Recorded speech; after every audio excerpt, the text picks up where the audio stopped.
pasal 5 ayat 1 dan 2. Tapi buat Quran tok sing ngeten ayate. Masih ada artinya. Di situ disebutkan tujuannya YPS didirikan adalah untuk mendidik dan mengajar setiap murid Siddiqiyah, khususnya masyarakat pada umumnya, agar menjadi hamba yang bersyukur kepada Allah Ta'ala. Tujuannya YPS yang pertama. Tujuan YPS yang kedua menika untuk bisa mencapai berkat Allah, rahmat Allah, perlindungan Allah lewat jalan memperkuat persatuan di dalam berorganisasi. Jadi tujuannya YPS namun kali ini pada intinya adalah untuk mendidik dan mengajar setiap murid Siddiqiyah. Agar apa? Agar bisa menjadi abdan syakuro, hamba yang bersyukur kepada Allah Ta'ala. Agar bisa mencapai berkat Allah, rahmat Allah, perlindungan dari Allah. Syaratnya dengan jalan memperkuat persatuan di dalam berorganisasi. Nanti organisasi ini bagaimana caranya bisa ngerembuyung, bisa kuat. Di antaranya di situ juga ada tugasnya YPS. Jadi nek cara pribahasa, bersatu kita teguh, bercerai kita ke pengadilan. Bercerai-berai kita akan runtuh. Bersatu kita jos, bercerai-berai kita jondos. Artinya apa? Sesuatu hal tanpa persatuan dan kesatuan boten batine bisa berhasil. Kalau kita tidak mau bersatu, nah niki nggih ngoten tenggene napa niki setiap anggaran dasar, anggaran rumah tangga, organisasi-organisasi di seluruh organisasi di lingkungan Tarekat Siddiqiyah niki semboyane niku mek setunggal. Ya menika al jamaatu rahmatun wa firqatu azabun. Al jamaatu, jamaah, persatuan, perkumpulan, rahmatun itu membawa rahmat. Wa firqatu dan perpecahan azabun itu membawa azab. Nah saat ini terserah kita milih bersatu, nopo milih bercerai-berai, nopo milih terpecah belah. Kita sendiri yang bisa menjawab. Masuk Tarekat Siddiqiyah, kita dibangkitkan kesadarannya. Sumber dari segala sumber ajaran Tarekat Siddiqiyah adalah zikir jahar dan sirri. Sedangkan sumber ketasawufan Siddiqiyah adalah al-insafu min nafsika, kesadaran yang timbul dari dirinya sendiri. Mboten kula nyadaraken jenengan, mboten jenengan nyadaraken kula, tapi sadar dari dirinya sendiri. Nek kula nyadaraken jenengan, jenengan pun sadar, kula sik durung sadar, sing nyadarno sik durung sadar. Nek kula nambani jenengan, marasno jenengan, sing ditambani sing diwarasno wis waras, sing nambani sing marasno durung waras-waras. Akhirnya nggih niku wau, kita dari diri kita sendiri untuk sadar, bersatu, sadar, kompak untuk melaksanakan tugas-tugas yang telah diberikan oleh sang mursyid. Karena tugas dari sang mursyid itu semuanya tidak ada yang luput dari Quran dan hadis. Ini tugasnya YPS sih ya. Terus enten malih lanjut nih, organisasi ada yang namanya organisasi Zilal Berkat Rahmat Allah Siddiqiyah, disingkat Bibra. Tugasnya nopo? Hanya sosial tugasnya, termasuk santunan yang akan kita laksanakan di bulan Maulid tanggal 17 Rabiul Awal niki. Itu tuh Bibra, rumah syukur layak huni dalam rangka mensyukuri kemerdekaan bangsa Indonesia niku nggih tugasnya Bibra. Terus enten malih JKPHS tugasnya ndonga dan juga bersosial. Enten malih OPSID, organisasi pemuda Siddiqiyah niku nggih ngoten tugasnya nggih lebih cenderung tenggane sosial. bangun rumah ngene mriki kan napa penulupan nggih wis dulur-dulur iki pun semerap sedaya paling nggih pun kene pun wayahe nggih pun tanggal kabeh kan ngoten. Dan itu semua program-programnya Sang Mursyid tujuannya hanya satu, untuk mendidik kita agar menjadi abdan syakuro, hamba yang bersyukur. Di gembleng kali program-program sing kuwatah niki nggih cara ngoten nek dipikir lewat periksa mboten ngatasi Pak. Saestu mboten ngatasi. Lah iya ora gati bondone tuh kok endi ngantek opsit ndamel rompi. Jangan dilihat rompinya, tapi apa di balik rompi itu. Ini adalah wujud usaha, kan ngoten. Ada suatu rahasia di balik rompi. Nek kapan ngene puwayangan enten Raden Gatotkaca niku rompine rompi Antakusuma. Lamun ono udan datan kudanan, ono panas datan kepanasan, ono angin datan kanginan. Tumbak lakak-lakak, pedil mensil bacok meloro, mencali bantal tau rungoro. Ya, senggot, nggak pabrik iler, kali pabrik ketek. Nah, itu suatu usaha ya, artinya. Niki kan nggih ngoten nek gurung cukup Mas. Damel malih mesisan sumping Basunendo nih Gatotkaca. Sapa sing kadunungan sumping Basunendo iso miber tanpa lar, iso miber gak iso balik. Tole gak iso mudhun. Jadi itu namanya usaha. Jangan dilihat dari usaha, tapi lihatlah di balik usaha itu. Wah, suatu wujud rumah syukur dan lain sebagainya. Jadi cara ngoten semua program-program itu intinya hanya satu, ialah mendidik. Dan pada malam ini karena ditempatkan di gubuk ngadep tenggane nopo pohon pisang, tanduran pisang, tentunya ada maksud dan tujuan.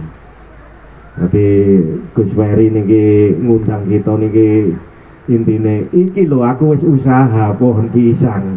Terus ya apa kelanjutane kok nggone pengurus niki kan ngoten. Nah, di antara tapi pada momennya ya tetap silaturahmi kan ngoten. Nah, tetap silaturahmi, tapi kita ini adalah ayat ngoten, kita baca pisang.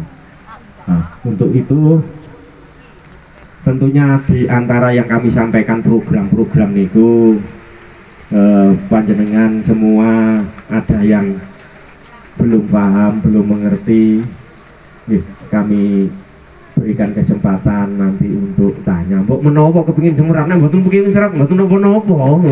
Wis sing penting aku iki dikaya wiritan lak wis ah. Gak perlu ro pisang, gak perlu ro program bangun omah, enggak, wis sing penting wiritan nggih mboten napa-napa, hak prerogatif masing-masing ngoten nggih. Cuman ya kita berkumpul ada Pak Ketua, nek mboten krungu suarane kan mboten afdol kan ngoten. Nah, fatwa dari beliau sak kecap rong kecap niku kenging didamel landasan kita untuk kecap-kecap berikutnya kan ngoten. Nah, untuk itu nggih kurang etis kalau beliau tidak menyampaikan sepatah dua patah kata, karena memang beliau juga Abdul Fatah kan ngoten. Untuk itu kami serahkan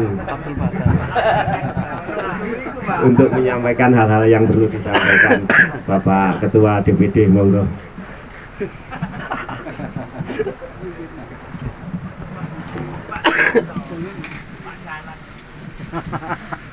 Matur suwun sampun diparingi waktu. Assalamualaikum warahmatullahi wabarakatuh. Waalaikumsalam warahmatullahi wabarakatuh. Ngapunten memang niki kula dereng persiapan. Kese lek wonten ngeten-ngeten persiapan Pak, ngapunten. Iki untuk mukadimah kula ikut ngajeng. Nggih, pertama kula ngucapaken nggih matur suwun sampun diundang, terutama teng Mas Ferry. Mudah-mudahan ini dijadikan percontohan. Maksudnya memang percontohan itu kalau saya mengacu di beberapa DPD yang lain itu terkait Hidul Maus itu memang vakum, memang nggak intens kayak di Kabupaten Pasuruan. Alhamdulillah di Kabupaten Pasuruan ini untuk Hidul Maus itu alhamdulillah sangat berjalan.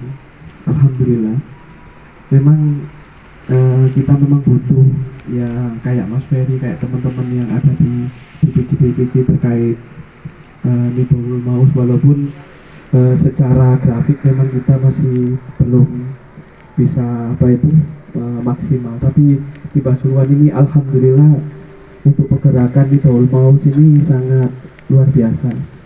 Kalau kemarin itu saya sempat 3 hari yang lalu itu saya diundang ke Gili Suci terkait masalah minta bantuan relawan. Di Gili Suci itu mau diadakan pengecoran. Nah, terkait itu saya tidak bisa untuk menyanggupi atau menjanjikan terkait relawan.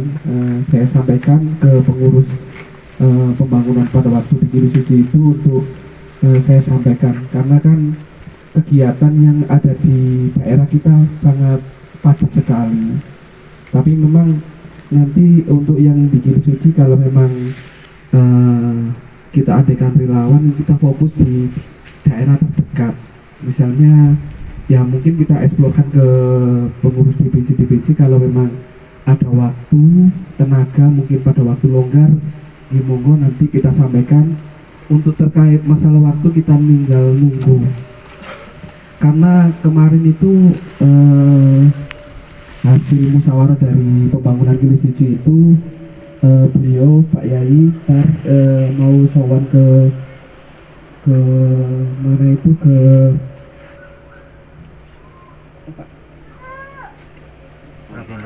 bukan Sinteng Malang nih dulu Pak. Gili Suci. Bukan Pak, Gunung Kawi. Oh, Gunung Kawi. Nah, Gunung Kawi. Persiapan dari teman pembangunan Gili Suci itu takutnya beliau ingin mampir ke Gili Suci. Jadi segala persiapan terkait untuk beliau itu misalnya harus Gapuro itu harus selesai dulu gitu loh Pak. Itu mungkin agendanya setelah Pelabuhan Ratu. Itu yang terkait. Ya memang saya akui untuk agenda kegiatan yang ada di BPP memang kita sangat banyak sekali. Pertama kita relawan Badan Mubina ya Pak ya, mungkin dalam waktu dekat ini kita laksanakan. Terus kedua relawan untuk pembangunan rumah syukur di opsi dalam rangka mensyukuri Sumpah Pemuda. Saya yakin dengan banyaknya kegiatan ini warga masih tetap, saya yakin masih tetap semangat. Ya mungkin kan kita waktunya kan kita bergilir Pak. Maksudnya bergilir itu kalau saya lihat itu mungkin kalau kita gilir tiap-tiap DPC itu mungkin intensnya itu mungkin 20 hari sekali itu kita kembali gitu. Jadi saya harapkan mudah-mudahan teman-teman atau warga yang ada di sini tetap kompak, tetap semangat. Saya berharap ya mungkin itu tidak banyak memang Pak untuk yang saya sampaikan. Memang kulo ini betul sakit ngomong Pak, asli ini Pak, asli ini Pak. Tadi tuh aku betul ngomong. Mulai mau wis ngomong. Ngomong wis masih manduk. Dari nggak bisa ngomong. Jadi itu Pak mungkin. Oh iya, sekedar informasi Pak terkait kemarin kan kita ke pusat Pak terkait untuk pendistribusian KTM. Ya memang akan dibuka untuk pengajian istianah. Ya, alhamdulillah pengajian istianah akan dibuka kembali. Syarat utama mutlak itu KTM baru Pak. Syarat utama mutlak itu. Yang baru itu yang 5 tahun apa yang 1 tahun? Jadi gini, tetap yang baru. Intinya kalau yang baru itu kita sudah melakukan sosialisasi kan ya kan. Nah kita mengajukan KTM itu kan dapat. Ya, untuk dapat kita bisa mengambil KTM kita harus punya nomor induk KKS. Ya, itu sangat dimudahkan Pak terkait untuk masalah koperasi Pak. Memang kemarin itu dari pusat itu nggak saklek, maksudnya nggak harus gitu loh. Misalnya dari warga ini mungkin dari satu kakak itu mungkin warganya lebih dari satu, ya Pak ya, itu bisa. Misalnya satu keluarga ini warganya ada 3, yang mengajukan KKS cuma 1, ya, itu ya 3-3-nya bisa Pak diambil. KTN-nya dengan nomor induk 1 dari kakak itu yang pertama. Terus yang kedua terkait masalah misalnya Pak kita nggak mampu Pak ya, dari beberapa DPD itu kemarin itu urunan Pak, itu cara ini yang saya sampaikan coro dari beberapa DPD itu urunan. Jadi di pos-pos Kausaran misalnya ada warganya yang nggak mampu ikut KKS dengan 130 awal itu Pak, itu untuk simpanan pokok dan 20.000 simpanan wajib untuk awal aja 130 karena kan simpanan wajib 100, simpanan pokok 20 gitu ya jadi yang 10.000 untuk administrasi. Itu pertama. Nah dari beberapa DPD kemarin itu urunan saiki sak posisi oleh biro gawe ngangkat situ, itu kalau memang ada yang nggak mampu Pak. Terus yang ketiga Pak, kalau memang benar Pak gak ada yang mampu, kita siap untuk memberikan surat rekomendasi. Walaupun dalam arti memang nggak mampu loh Pak ya. Terangan miskin. Iya, kita siap dan nggak wajib untuk ikut koperasi, tetap bisa memiliki KTN itu. Tapi kemarin itu dasarnya ikut koperasi Pak. Alhamdulillah Pak, kita saldo di pusat itu sekarang itu ada 13M Pak untuk kas koperasi sekarang, posisi sekarang, dan manfaatnya sangat luar biasa sekali Pak terkait untuk saldo dari anggota koperasi. Pasuruan Alhamdulillah ini Pak mulai pergerakan yang ikut koperasi ini luar biasa. Terkait untuk nanti mekanismenya gimana, monggo nanti dari ketua DPC-nya nanti bisa sharing ke ketua DPC-nya. Kalau memang nanti dari ketua DPC ada pertanyaan, monggo nanti kita urun rembu Pak terkait masalah koperasi gitu. Jadi saya informasikan sekali lagi terkait masalah apa itu KTM baru. Memang kok 1 tahun Pak. Jadi gini, mekanismenya untuk KTM itu kok harus 1 tahun ya misalnya. Bener Pak, itu nanti kalau sudah habis Pak, itu sangat dipermudah. Bapak nggak perlu repot-repot ke sana ke sini. Jadi Bapak pengajuan ini KTM saya udah berlakunya sudah habis. Nah itu coba tinggal ngeprint aja, tinggal pusat Pak. Karena apa? Sistem di pusat kan sudah berjalan Pak. Kayak KTP. Jadi jangan kok KTM saya cuma kok 1 tahun sih, sangat dimudahkan kok Pak, gak ribet. Yang ribet bukan ribet ya, memang semua butuh proses untuk yang awal aja.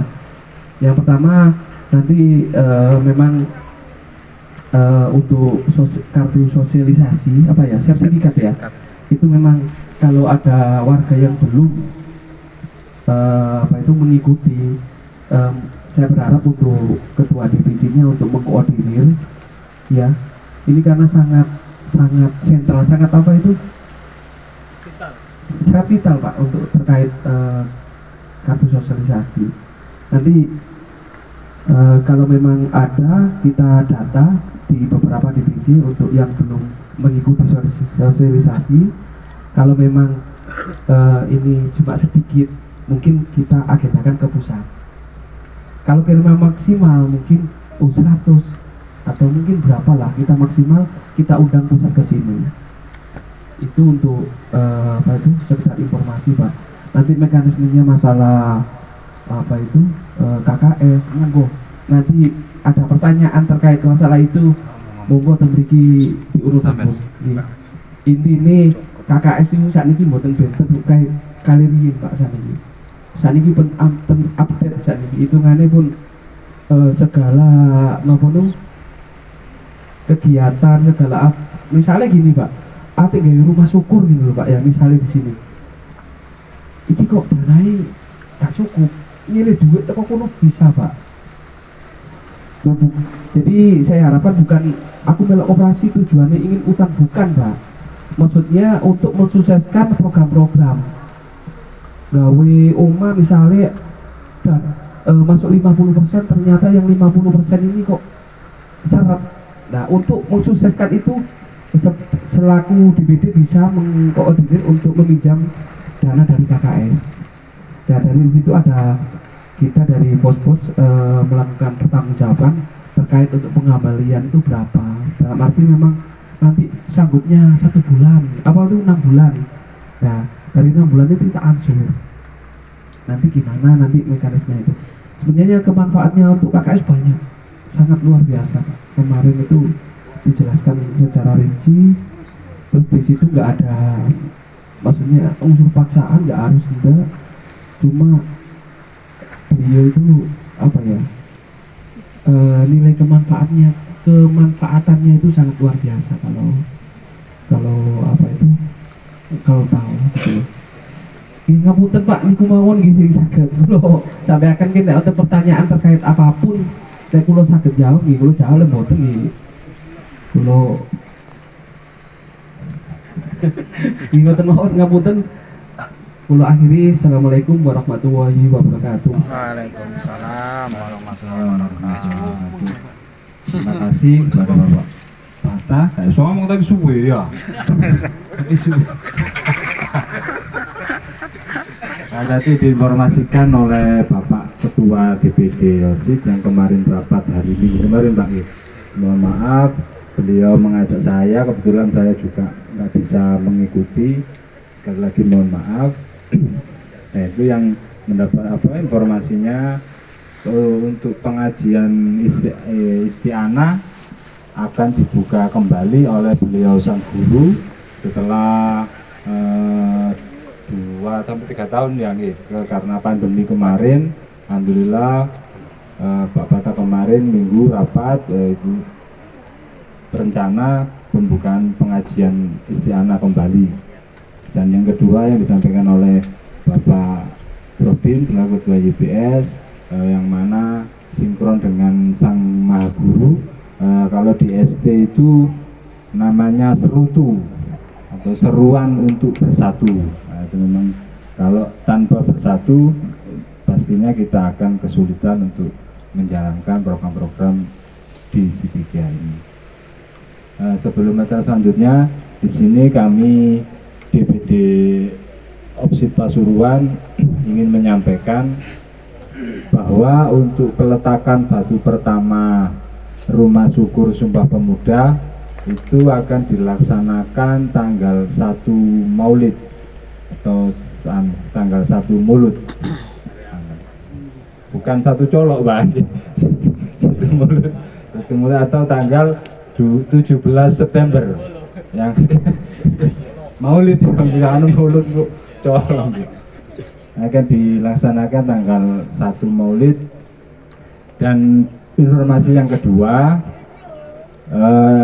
untuk pembangunan di Pasuruan ini nanti insya Allah akan ada atas nama 2 DPD, yaitu yang pertama DPD Pasuruan dan yang kedua DPD OPSIT Probolinggo. Karena OPSIT sedikit berbeda Pak dengan Dibra. Kalau Dibra itu satu daerah bangun monggo, belum bisa bangun nggih mboten napa-napa. Tapi kalau OPSIT harus ikut bangun. Seandainya DPD itu masih belum mampu untuk membangun, itu harus berkolaborasi dengan DPD-DPD yang lain seperti Lumajang, Jember, Banyuwangi itu gabung untuk pembangunan satu rumah layani, 1 unit. Yang kebetulan Probolinggo kemarin itu sudah ingin bangun sendiri, ceritanya Probolinggo seperti itu. Terus Dibranya itu membangun 2 unit rumah layak huni. Setelah totalan kurang 36 juta. Untuk Dibra. Di utang nang galangan 36 juta. Akhirnya dirapatkan, akhirnya OPSIT Probolinggo ngalah. Dana yang seharusnya digunakan untuk Rumah Syukur Sumpah Pemuda itu dikasihkan ke Dibra untuk menutupi hutangnya rumah layak huni yang Dibra. Akhirnya Probolinggo ikut Pasuruan, gabung Pasuruan untuk pelaksanaan Rumah Syukur Sumpah Pemuda. Jadi informasinya seperti itu. Nanti untuk Rumah Syukur Sumpah Pemuda di Pojendra ini akan atas nama 2 DPD, DPD OPSIT Pasuruan dan DPD OPSID Probolinggo. Sebelum kami